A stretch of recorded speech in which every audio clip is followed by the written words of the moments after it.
Sori Woulare a perdu l'usage de ses deux pieds à l'âge de 15 ans. Selon lui, c'est la poliomyélite qui l'a rendu handicapé à vie. Aujourd'hui, il a 42 ans et se déplace à l'aide de ses deux bras. Mais pour les longs déplacements, il s'est arrangé à trouver ce tricycle dont il est très fier et qu'il manœuvre à sa volonté. Une modification dont il dit être l'auteur. C'est moi qui ai fait la modification. Même alors là, je suis au garage. Hier, toute la journée, j'étais là-bas. Ah, d'accord. J'ai pris un bureau, coupé, la dimension. C'est sûr qui était là-bas, c'était petit. Mais là où je marche, il y a trop de quartier. Regardez, je suis un influme. J'ai dépassé pour l'enfant là. Tu vois mon pied, tous les deux pieds. Mais tu vois comment je marche même. Mais quand même, je remercie. Je ne peux pas m'arrêter. Quand je dis je vais m'arrêter, non, ici. Mais ça me fait mal. On dirait comme tu me tapes quelque chose. Aujourd'hui, grâce à son métier qu'il a appris en Dzerekore, il ne vit plus de la mendicité car il est déjà passé par là. Quand il est nouvellement arrivé à Conakry, il y a une vingtaine d'années, Sori a passé une année dans la mendicité pour joindre les deux bouts. Depuis, il répare des postes téléviseurs et des radios et gagne sa vie. 7 ans, j'ai en train d'apprendre quoi. Donc, quand même, dès que j'ai fini d'apprendre mon boulot, je dis mon papa, je vais aller à Conakry. Dans cette maison, il vit seul. Sori Woulare nous confie qu'il a 2 enfants dont il n'est pas en mesure d'assurer la garde. Séparé de la mère de ses enfants, il vit ici grâce à l'appui des voisins.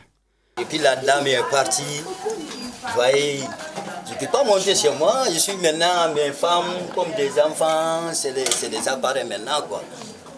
Vous voyez, avec des exemples là. Donc vos enfants, c'est les appareils maintenant? Voilà, voilà. Comme l'autre là, il est à Libéria, l'autre là, il est avec une dame là, Matoutou. En tout cas, depuis celle-là est partie là-bas, alhamdoulilah, mon enfant, quand même, Dieu merci. Voilà, Ratia Faïla. Moi, mes dents, il y a Rambi, fenêtre là. Donc, oh, il y a des vidéos, là, bon, là, tout. Sinon, il y a la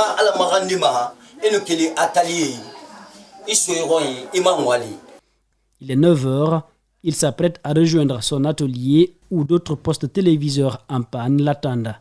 Car pour lui, son handicap est physique et non mental.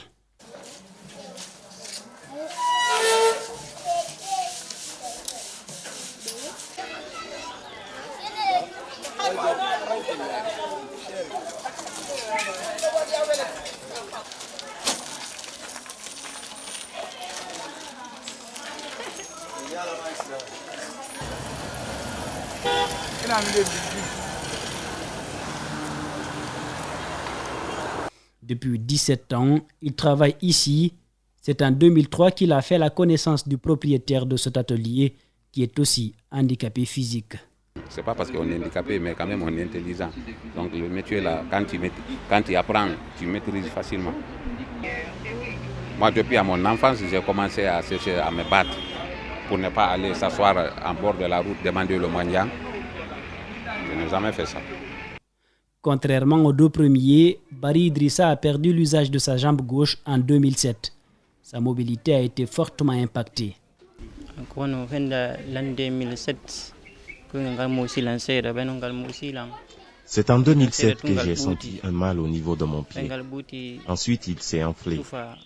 Les uns m'ont dit que c'est le diable. D'autres ont dit que c'est la sorcellerie. Peu de temps après, ça a attaqué mon bras. Mon bras s'est enflé aussi. Je ne pouvais plus rien faire sans l'aide de ma famille. Finalement, j'ai perdu l'usage de mes 2 membres.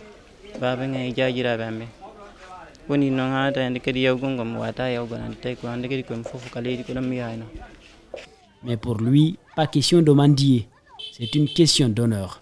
C'est pourquoi il a ouvert ce télécentre ici, à Koloma. Malgré la douleur qui le fatigue toujours, il tente de gagner sa vie dans l'honneur et la dignité, dit-il. Au fait, cette activité ne m'a pas plu. Aller mendier ne me plaît pas du tout. Sinon, j'ai des amis qui le font. Parfois, ils me disent d'aller avec eux, mais je n'accepte pas parce que j'ai honte. Surtout que des connaissances peuvent me voir mendier. J'ai honte, beaucoup même. Vous savez, l'islam même n'encourage pas la mendicité, surtout si ton handicap n'a pas atteint un certain niveau. Célibataire sans enfant, Idrissa Bari, 28 ans, ne demande pas de l'aide pour se nourrir, mais sollicite un appui pour la prise en charge de cette pathologie dont il peine à trouver, ne serait-ce que le nom, depuis 13 ans. Maintenant, les autres handicapés qui sont en bord de la route, il ne faut pas qu'ils pensent parce qu'ils sont handicapés, ils ne peuvent pas faire un autre métier. On les demande de cesser à comprendre à leurs handicaps, ça ne les empêche pas de venir travailler, avoir quoi à manger. Parce que si tu as un métier, aujourd'hui, si tu as un métier, quel que soit le problème, tu vas gagner quoi à manger.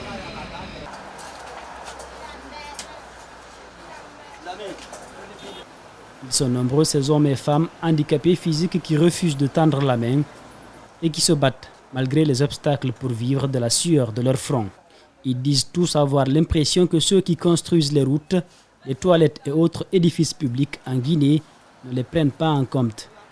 Ils ont enfin attiré notre attention sur leur difficulté à utiliser le transport en commun à cause de leur handicap.